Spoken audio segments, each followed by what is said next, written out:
Well, good afternoon. Welcome in. This is the Joe Gaither Show right here on BamaCentral and BamaCentral.com. I'm Joe Gaither. This is the Joe Gaither Show, as we said, and you're listening on YouTube, on Spotify, on Apple Music, on Facebook, Twitter. You can find me anywhere that you get your podcasts. You can find me at Joe Gaither6 for all of your needs. And of course, you can find all of our written work and all of our material right there on BamaCentral.com. We love all of our programs on BamaCentral.com. You can check out our other two programs on the BamaCentral.com broadcasting network. You can check out All Things Bama and Blue Collar Unplugged. We recently had a new episode of All Things Bama with Austin Hannon and Katie Wyndham handling that episode for us. So you can check that out on Spotify and right there on BamaCentral.com. So just check them out, All Things Bama. And of course, leave us a like, review, subscribe, let somebody know about all of our shows right here on BamaCentral.com. All right, we're going to have a fun Wednesday. It is Wednesday right here, middle of June. And what are we going to do? We're going to have, first, we're going to thank Sterling Dixon for joining us yesterday. If you missed our show, you can check out 2024 four-star linebacker from Mobile Christian School, Sterling Dixon, joined us yesterday to talk about his recruitment. He announced that he was shutting down his recruitment, so he is fully on board with the Alabama Crimson Tide. He named a couple of guys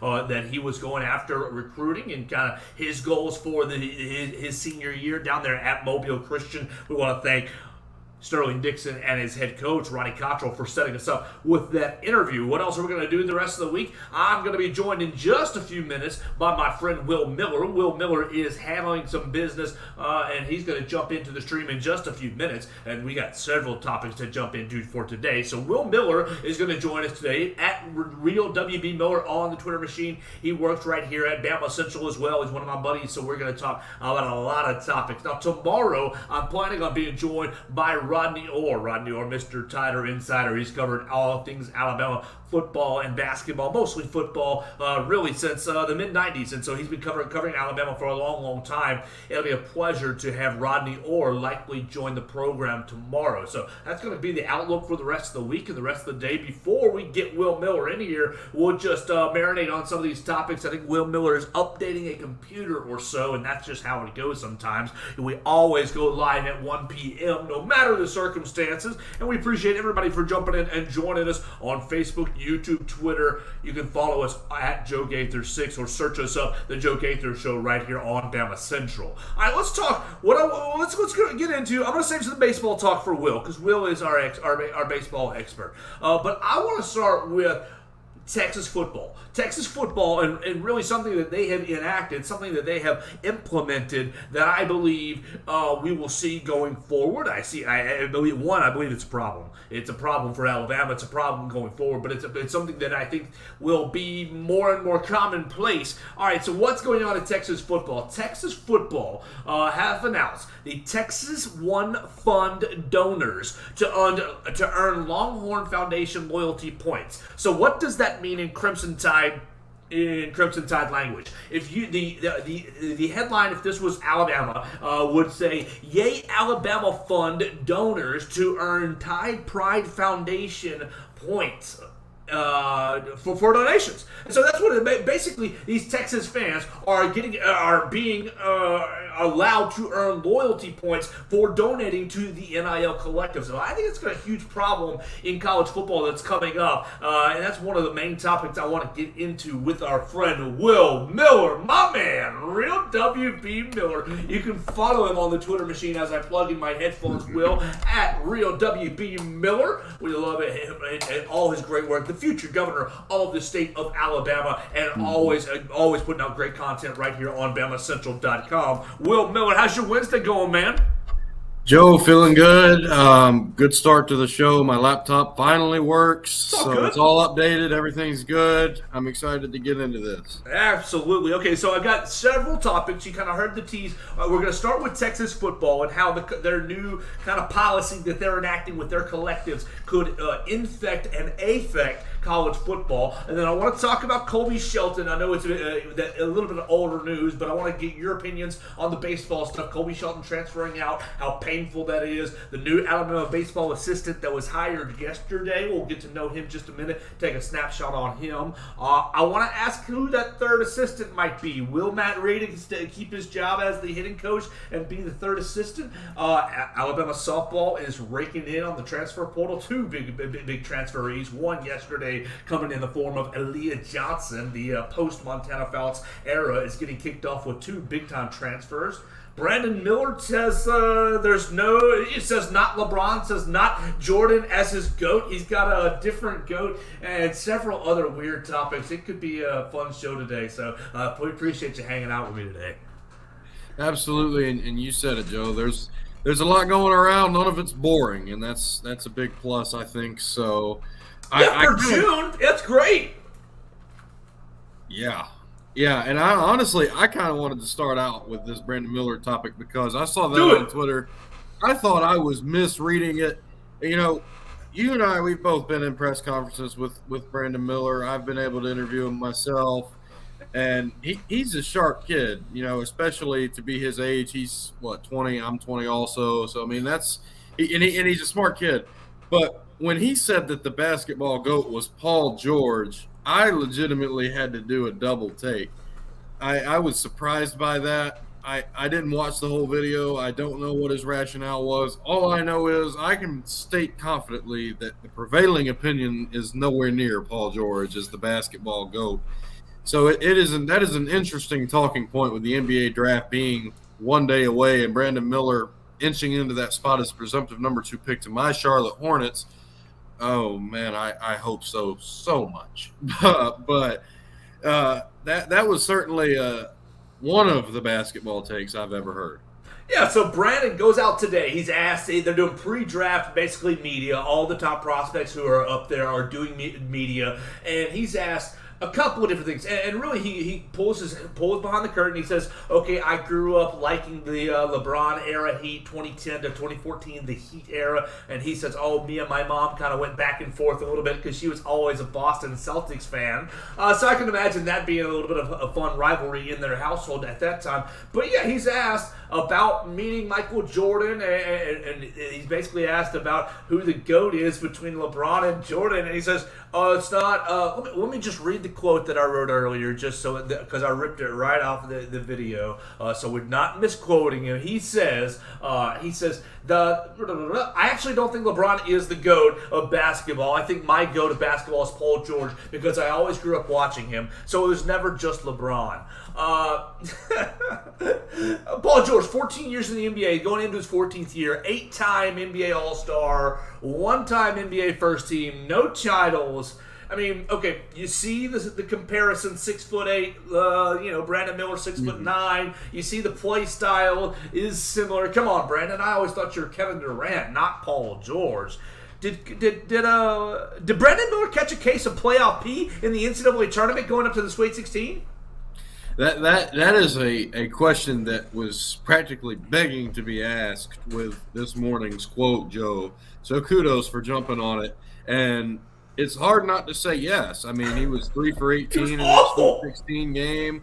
Nowhere near what you expect from your Naismith Award caliber players, your guys that are going in the top 3 of the NBA draft, whether it was second or third, we still don't know officially, obviously. But when you have these big moments, which for all intents and purposes is one of the biggest moments in the history of the program, as the number 1 overall seed in the tournament, chance to go to the Elite Eight, and you disappear. It was like a game of Super Smash Bros. Where he fell off the stage, if you've ever played that game. And it wasn't the type of performance that I'm sure he was hoping for. Anybody in the fan community was hoping for 110%. But I would say that, yeah, he probably did catch a case of playoff P because Paul George, unquestionably one of the great, I think, players of the past 15 years, but hasn't had the postseason success. And he's been a part of a lot of high-powered groups in the NBA, most notably from his time post the Indiana Pacers, even though to me, I'll always miss seeing him in Indianapolis. That's, where he became a household name. A lot of these kids today are too young to remember. But yeah, I mean, playoff P is a real thing, and I think maybe Brandon caught a case there. I agree with you. Well, okay, this just makes me wonder, like, am I really? Oh my gosh, have I suddenly gone old? If the incoming draftees are thinking, oh man, because Paul George did have a time where he was. Those times in Indiana for about 2 years, he was probably the best player in the league for about 2 years, like a snapshot. But and he unfortunately had the ankle injury and moved on to Oklahoma City and then to the Clippers. But like, there was a snapshot where he was really dominant. Does him bringing up Paul George and really, I mean, he didn't even entertain the thought of Michael Jordan. And I'm not saying that he's too short-sighted, but is that just a product of our age, a product of my age at 33, and a product of y'all's age at 20? That y'all remember LeBron's greatness. Oh, I love that era of the Miami Heat. But goodness gracious, I looked up as I was writing the kind of article for BamaCentral.com. You can read the quote and kind of see the quote and hear the video or watch the video. I'm looking up, I typed in NBA top 100 players all time, NBA top 200 players all time. Paul George, not on any list from like Bleacher Report, from The Athletic, from, just different publications who are putting out all their lists throughout time. So it's like, wow, what a choice. Interesting choice. I just wonder if he's trying to kind of, I guess, take some of it off Michael Jordan because of the recent sale of the Charlotte Hornets, and if I wonder if that is something that comes in. I mean, I'm sure it comes to mind because he's probably met with Charlotte in some capacity, and the sale was discussed extensively, which for the record I think was a great move for our franchise. Jordan is the greatest player of all time in my opinion, but he is not on the top 100 list of NBA executives in my opinion. So I think it was time for the franchise to move on, but part of me wonders if he kind of just didn't want to talk too much about people who are even tangentially associated with the Charlotte Hornets, because frankly, we've never had the money for a guy like Paul George. When you want to talk about, having guys like Kemba Walker at one time, like LaMelo Ball on our roster, there was a time before he had some off-court issues that were very, very nasty that Miles Bridges was going to be a great player for us. But obviously he's not in the picture anymore either. So, I think that maybe he just didn't want to bring up the Hornets as a talking point on some level, considerate of the fact that there's already the buzz around them drafting him, which, again, like I said, where I come down on that issue. I absolutely hope that ends up coming to pass. But I find it hard to believe that you could just ignore Michael Jordan, who conventional wisdom dictates is the best ever, and not even just mention him. Well, where do you think Brandon Miller is going to fit in at Charlotte? You've already noted that you are a Charlotte Hornets fan. You're looking at their roster: point guard Terry Rozier, Kelly Oubre Jr. playing the shooting guard. You got Gordon Hayward. I mean, this is off-season talk, but Gordon Hayward is shooting, in the 3, PJ Washington 4, and Mark Williams at the 5. Do you see? Okay, you bring him in. He's automatically playing the 3. You have flexibility. You bump PJ Washington to the bench, or you trade Gordon Hayward. Well, how do you see him fitting in with what's going on in Charlotte? And why do I not see the ball boy on this depth chart? Was he hurt last year? He's hurt. Yeah, that's why. Okay. Yeah, he can't stay healthy. I would have to suggest Brandon would probably take over that 3 spot at some points in the season. Charlotte has been a weird unit in the past because, like I've said, lots of moving parts, lots of players you expect are there, they're not there, whether it be because of injury in LaMelo's case or whether it be because of some off-court stuff. But I just think that you want to have him on the floor, obviously, night one. And when you're a team that hasn't won a lot, hasn't been in the playoffs, been in the play-in tournament a couple times, gotten boat raced, you want to kind of, for lack of a better term, try him out. Put him at the 3. If it works, it works. Great, you keep going, especially because Gordon Hayward's an older guy. I don't think he's trade bait at this point in his career. you could put him on waivers, see what you could get. Those types of conversations. I definitely don't see him as part of the long-term future for the team, though. Obviously, he had that really nasty injury when he was with Boston, like the very first day, and then to even come back from that, I think was remarkable. But not to make this too much about Gordon Hayward, that would be the spot I would see Brandon Miller going in night one. And when you got a 6'9" guy that can move, that can score the basketball like him, there's not many place you wouldn't want to put him on the floor, especially when you're trying to set a standard and a precedent for actually winning more than 35 games in a season. You'll take whatever works to get to that point. Well, absolutely. I mean, because that's my worry for Brandon. My worry for Brandon is to go to Charlotte and just play for 4 or 5 years and be forgotten. Put up probably fine numbers, but be on that edge of the playoff run like Charlotte's always been, and flounder and become nothing. Like really, whatever his outlook or his options with Charlotte and with Portland are both kind of franchises that are kind of in a limbo mode, trying to decide what they want to be or if they really want to be competitive or not. Do you see Charlotte really taking the choice with the sale? You've already outlined the sale, Michael Jordan making a ton of money. Do you see Charlotte drafting Brandon Miller and being able to utilize him along with LaMelo Ball to take that step into, we want to compete with the Bostons, with the Phillies, with the, even you think about the Raptors. The Raptors, have been always, since their one title, still rebuilding, but competitive, highly competitive. What will it take? Will Brandon Miller, do you think the Charlotte Hornets are a serious enough franchise to move into that, hey, we want to compete in the Eastern Conference? I think that we've always had some problems with, our non-playing personnel. Like we haven't had much of an identity with our head coaches. We haven't had the guys that have been there for, a super long time as head coach.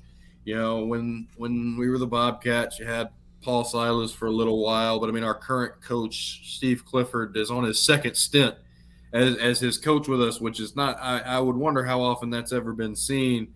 And I'm not trying to suggest anything like he's not the guy. I think that with the personnel that we have on the court, he can definitely make something out of it. But right now, we're not looking at competing with Boston, competing with, say Philly has another one of those years where they win 50 games. Well, we're not going to be in those positions this season. Your goal this season is to be in the playoffs with Brandon Miller as a high-level contributor. And I think that is 100% achievable because to me, Brandon Miller is going to end up in the long term when we come back here or wherever in 10 years. I think Brandon Miller is going to be the best player that's come out of the draft. I don't think Victor's body is going to hold up. Scoot Henderson, freak athlete, great talent. Nothing to suggest he couldn't have a long career, but I just think Brandon's physical gifts will put him over the edge in terms of just the best talent to come out of this draft, especially if he can step in for Charlotte and be that cornerstone piece that really we haven't had for a long time. LaMelo can't stay healthy, whispers that he may want out. Who knows? This is not about LaMelo Ball, not to confuse LeVar Ball. This is not another in the long series of things that we're making all about the Ball brothers. But I think Brandon could absolutely be that guy that comes in and transforms the trajectory of the Charlotte Hornets team. And the player's impact on a team, you also do kind of have to consider when you think about who was the best. I mean, what LeBron did for the city of Cleveland, what he did for Miami in those 4 years is a great example also. I mean, that you said it yourself, that was a great era of basketball to be in. And I hope Brandon Miller can come close to being on that LeBron James level, but I think he can be the guy that transforms this team and this basketball club. That's what would really impress me, because Charlotte, my entire life, you've lived it, but Charlotte, my entire life, has been a nothing franchise. Nothing. Who cares? I mean, Portland a couple times have been really competitive. but largely still, an also-ran franchise. So I worry about Brandon Miller's future. Obviously, he's pretty much locked into that number 2 overall spot. We're going to see that tomorrow night on ESPN at 7 o'clock. But be sure to tune in to BamaCentral.com. We'll have all kinds of coverage, pre-draft, post-draft coverage. You can find us on BamaCentral.com. I believe Will's going to be a part of that. I'll volunteer to be a part of that. We'll see if the team throws me on that. We'll find out. But obviously, my real big two more draft topics real quick to hit, and we'll change sports. One on the Bama front, the real interesting prospect is where the hell is Noah Clowney getting drafted? I've seen him going as high as 12 and as low as 40. What's your gut feeling about Noah Clowney, and do you think a team's going to take a chance on him right there outside the lottery? I'm seeing him going to the Indiana Pacers. They seem to really like the kid. You look at that interview they posted of him, and I think that there's been a lot of things clicking between those franchises. So I guess it's kind of fitting then that we open this kind of discussing the Indiana Pacers a little bit. That's not been a place. They're at 16, right? No, they're at 26. Hold on. Yeah, keep going, I thought they were I'll find in the 20s. But that's where I see him going.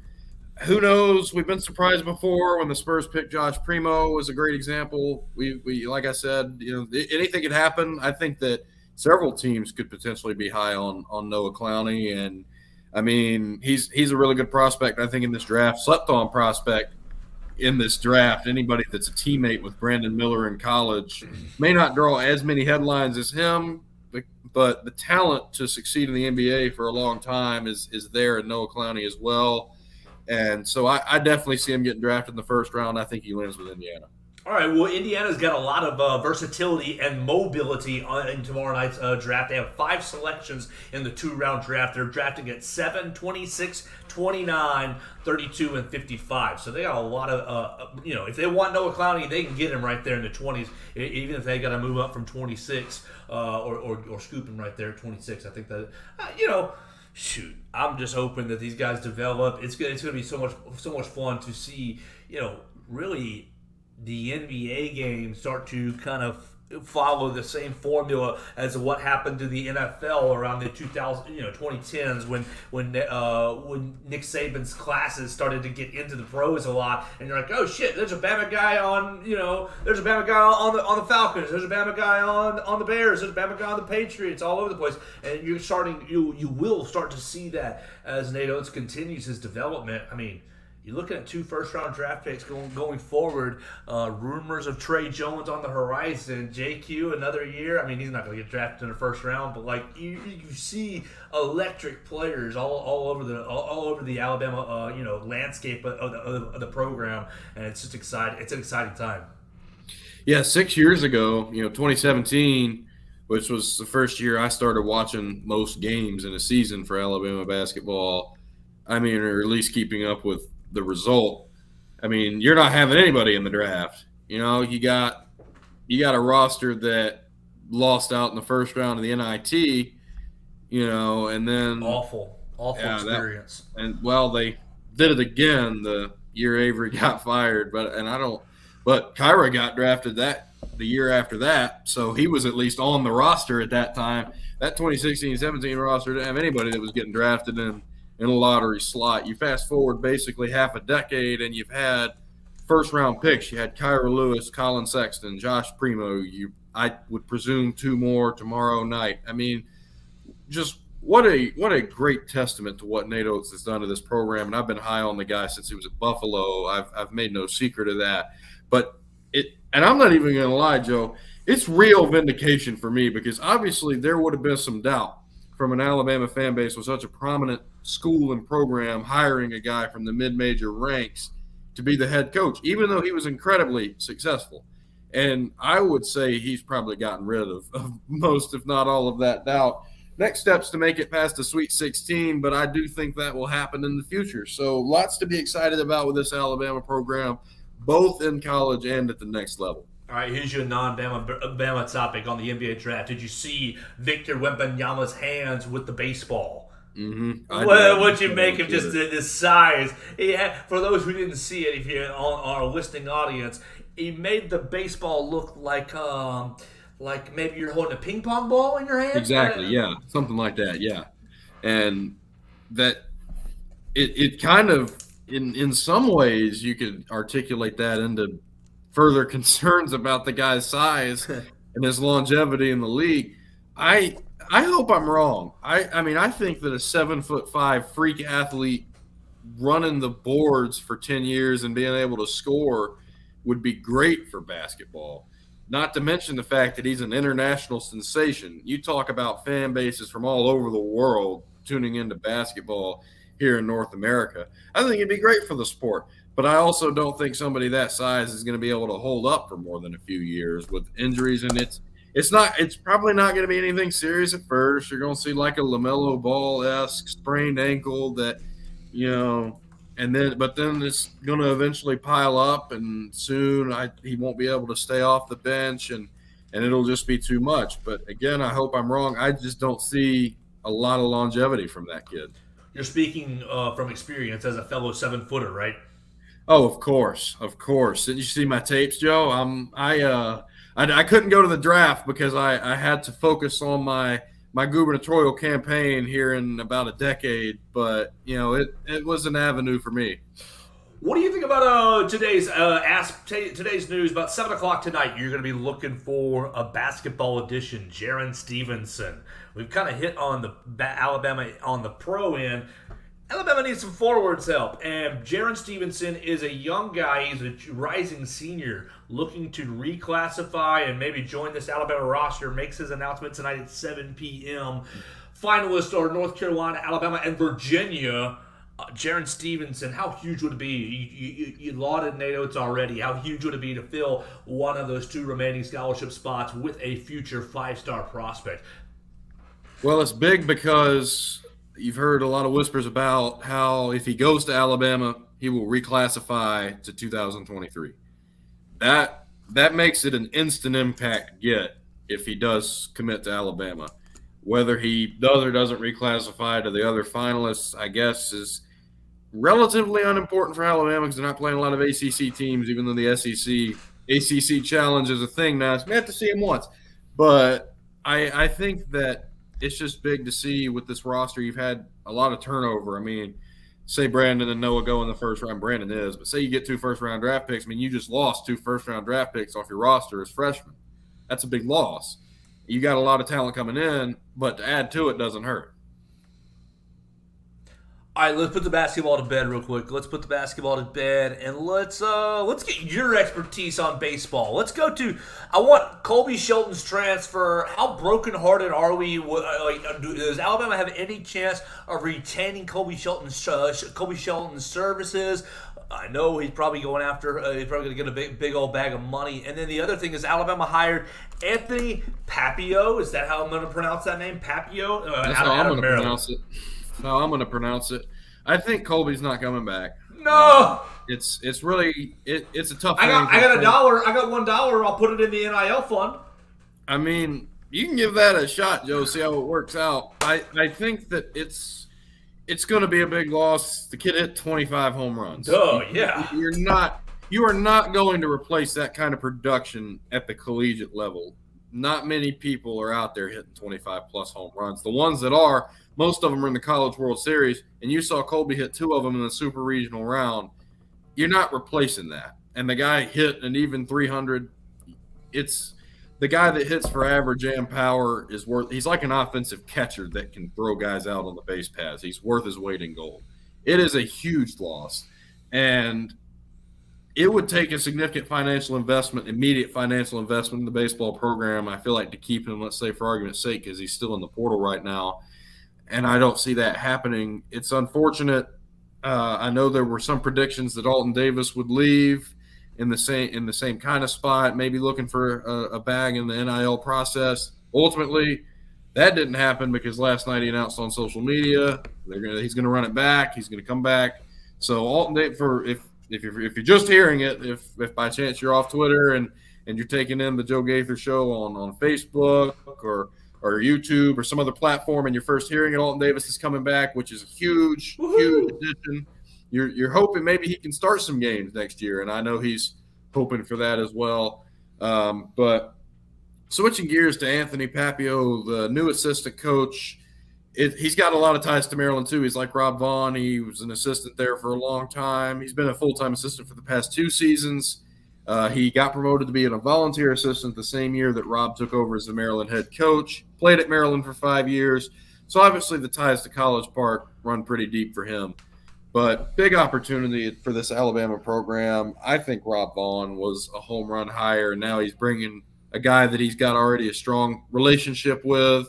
Presumably, he's probably known the guy forever because Rob was an assistant, at Maryland even before he was hired as a head coach. So Rob Vaughn trusts this guy's stuff.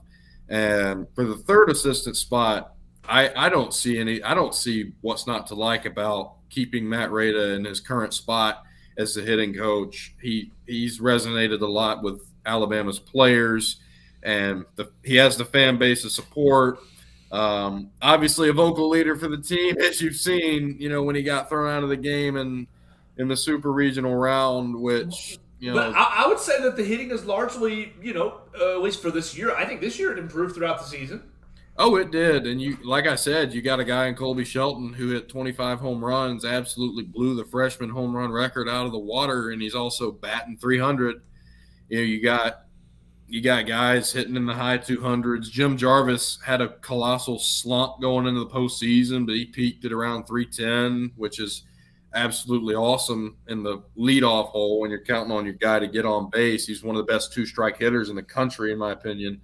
So, agreed. Lots to like about the bats at Alabama, which is all the more reason to be encouraged by the prospect of keeping Matt. Absolutely. So that's fun. I'm hoping that the Alabama baseball program will be able to sustain momentum and keep things rolling. All right, let's talk football because, that's the bread and butter. And let's go back to the topic that we introduced right at the top of the show. The Texas football program has basically enacted, the Texas One Fund donors will earn Longhorn Foundation loyalty points now. All right, and how this is going to work is, here it is. All right, the current breakdown for donations awards 5 loyalty points per $100 for Longhorn Excellence gifts. And another 2 points are given for $100 donated toward annual seat-related gifts. So, all right, break that into Alabama perspectives. These boosters, these donors, these supporters, alumni are donating to the Yay Alabama Fund of Texas, out in Austin. It's basically donating to the equivalent of the Yay Alabama Fund, and they are receiving, in turn, Tide Pride points. They're receiving Tide Pride points, and obviously with that comes better seating, better postseason tickets, and athlete availability to different access through those Tide Pride points. I wonder, is this a good thing? And really, really well, how this sets up is the athletic directors. Let's see, okay, Smith. Let's see, this fellow. Texas Athletic Director Chris Del Conte, yes, basically is talking to On3 Sports. It has basically said that the giving slowed down from year 1 to year 2, and so this basically program or this change is going to increase or re-stimulate the giving amongst the Texas program. I think this gets out of hand because this is allowed through Texas state law. The House Bill 2804 signed into law 10 days ago.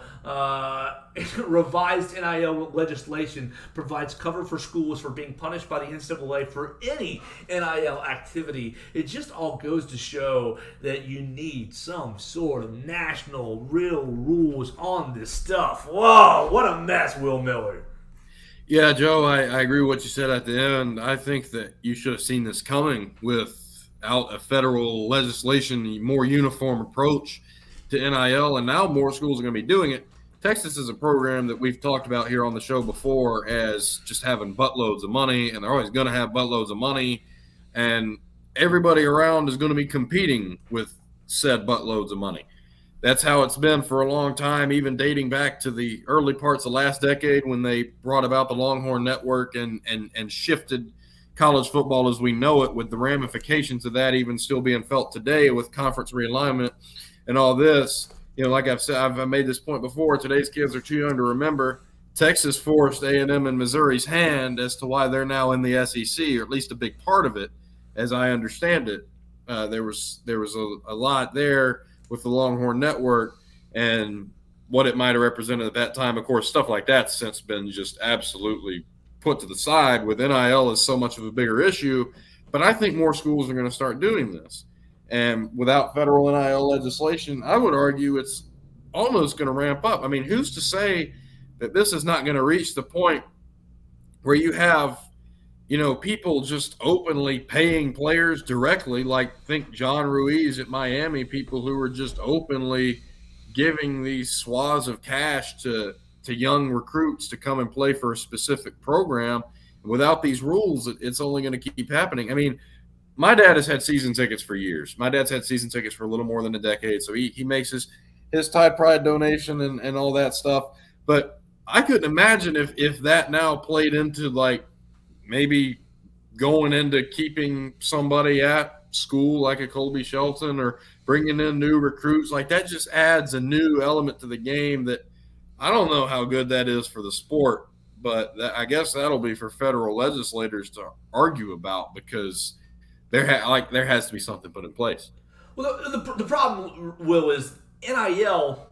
The problem becomes salary versus NIL, and you're getting these payments, and you're getting really these athletes taken care of through the avenue and through the guise of NIL, but it really should be salary. And Coach Saban has talked about, we want to get a salary cap in college football. That way everybody's equal. Well, there's no salary cap in the NFL when it comes to endorsements. Russell Wilson can do Nike, can do Gatorade, can do McDonald's, can get paid as much money as he wants to by these corporations. The difference is these colleges are having these collectives act like corporations, like McDonald's, like Nike, like Coca-Cola, and that's not sustainable because it really just comes down to how much you can raise for these collectives. I'm reading here from this report that the high end of these collectives for an 85-man team, for an 85-man roster, a football team,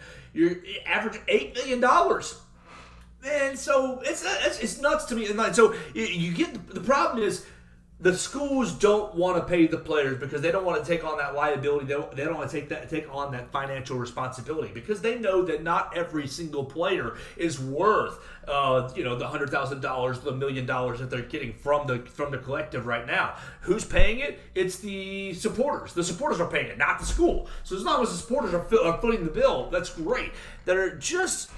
I don't know. To me, I have a problem with the administration level. I have a problem with the college level, over the course of, 50 years, over the course of at least 30 years, skirting the responsibility of taking care of the athletes at a financial level. Yes, you get the scholarship, and people say, that's enough. The scholarship's plenty. Dabo Swinney, I valued my scholarship. All right, great, Dabo. That's awesome. Your academic scholarship was great. But you also create tons and tons and tons of money. Look at the revenue report that Alabama just put out. I know revenue and profit are different. I get that. But you're still bringing in $280-some million a year on your athletic budget. Like these, and that's not to say what the state of Alabama's economy, the city of Tuscaloosa's economy, and just the campus that is the University of Alabama. Look at the out-of-state tuition over 15 years. Yeah, you got inflation and the economy at play as well, but a large part of that is Nick Saban and his success rate. And so these schools are thriving. Well, you got to consider, Joe, sorry to cut you off, but you also have to consider these enrollment numbers. Yes. 15 some odd thousand when Saban got there, and now I'm a student now as part of a 40,000 person campus. And you got to think, even when those people are going out on a Friday night and they're going and hanging out with their friends and they're going to these restaurants and places and spending their money and how that fuels into the economy. I mean, you got to even talk about the tangential effects, not even just what's directly being put out by the football players and coaches, but also by people moving into Tuscaloosa and coming in as a result of this program. I mean, it's a huge economic impact for for our state that we live in. It's an impact for if they move out of state and their Alabama degree has them set up with a great job, which hopefully that's the case. That's a huge economic impact for that state, where whatever it is. So the impact is even larger than what's being seen on a football field or the tickets that are being scanned. You're talking about a huge financial proposition here. If these $billion media rights deals didn't clue you in, you can even look at the everyday levels to kind of bring an argument to that. And so because of that, you have to pay the athletes in some sort of fashion. And so NIL becomes their workaround. Hey, we'll just let the donors handle it, and we'll just try to squeeze the donors and squeeze the alumni and squeeze it out of them who care about if we win or lose. Sure, I think Stuart Bell loves winning a national championship, but I think Stuart Bell likes winning a national championship because it brings in money. I don't know that it's overly important to him as far as he goes home at night, kicks the dog if Alabama loses. The bridge the gap that you got to bridge is between the universities and the NIL. You've got to figure out a way between where you're taking the financial responsibility a little bit off of the donors, a little bit off of the fans in that responsibility, because it has to come from the school based on how much benefit that they're gaining. I know Coach wants unification. Coach Saban wants a unification of rules, and you might get that on a national level, but it might be an anything goes. The rule might just be, hey, everything is legal, anything goes, because there's no way to, look, I'm going to give you the Texas, Will Miller, the Texas donor, a bunch of Texas pride points for 1 year, and now the next year, the federal legislation rules that to be illegal, and so you don't get it, and you're angry about that. Like, you just... It's too much of a mess at this point to try to control. I think the best bet is just to take the reins off of everything and say, you know what, do like the state of Tennessee. You've got athletes in Tennessee who are signing NIL deals in a high school, which is nuts. Same thing in California. It's crazy how the whole thing is just flipped on its head. Now I am happy that the athletes are getting compensated, but it's just nuts how much the whole thing is getting flipped on its head. Well, in Texas, being one of the schools to spearhead any donor-based programs was probably one of the worst case scenarios. It's not like some tiny school anywhere. It doesn't even matter what state or region of the country they're in. I mean, Texas, like we've said, has a ton of money. Well, I applaud their innovation. I applaud their innovation in that fashion. And then you remember, 2 years ago, they had the Pancake Factory. Every offensive lineman's going to get $50K. I applaud their innovation. If they can fund it, make it happen. Yeah, and there is something to be said for that. Without the federal legislation, are they really doing anything "quote unquote" wrong? No. Who's to say yes? But in the absence of rules, you're going to get these kinds of discussions and these kinds of things happening all over the place. Because you got to wonder, where does the buck stop? Where do you finally rein the situation in? And these are problems that affect people of a much higher pay grade than myself, much smarter than myself.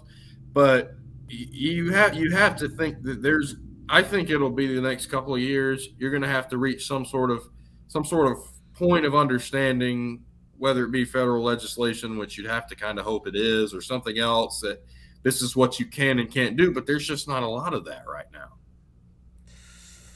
Well, I'm about out of topics. Let me throw one quick one at you, and then I'll see if you got anything for us. Did you see the daggum Detroit Lions helmets this morning? Ugly, huh? Ugly. Boo! I did. It wasn't that shocking to me. I don't think they needed an alternate helmet. They want to sell Riddell mini helmets for money at the team store, which nobody takes issue with. I'm sure the kiddos can get those when they're at the games with their mom and their dad, and they can take them to the meet and greets and get them signed and have a really cool memento. But the Lions are not one of those teams that need an alternate helmet. It's like if the Packers were to ever do a whiteout, or the Bears really don't need that pumpkin lid that they have. I don't hate it, but they don't need it. But it's a branding and marketing thing as much as it is anything else. I thought it was going to be a lot worse, but it wouldn't have shocked me if it was a little bit better. I had hoped the Lions would do a wideout, like bring back the really imposing logos from the early 2000s and put it on a white helmet and do it with their iced out uniforms. But those hopes were dashed. That would have been nice. They should have hired you, Will. Appreciate that, Joe. I do know a few creative media majors that might be able to help me if I ever did find myself in that job. But I think, and it doesn't make me feel great because the Broncos are going to have an alternate helmet at some point. I'm thinking probably in the next month because camp's about to get started and they'll finally reveal it. They announced it in April. And I was thinking, maybe some sort of, I hope it's orange. I'm not even going to lie. Twitter thinks it's going to be white. I hope it's orange. But it could look like anything at this point with the Lions helmet they just put out today. It really could look like anything. So I just truly don't know what to expect. I think the old school Broncos logo on an orange helmet would look pretty nice, honestly. Agreed. And the reason I say that is because they have to wear it with the Color Rush uniform. So it would kind of make sense. I wouldn't mind a white helmet with that, with the throwback D logo on it. I just like that logo. I love our current mid-90s horse logo. It's very intimidating in some ways. The mascot itself really is not.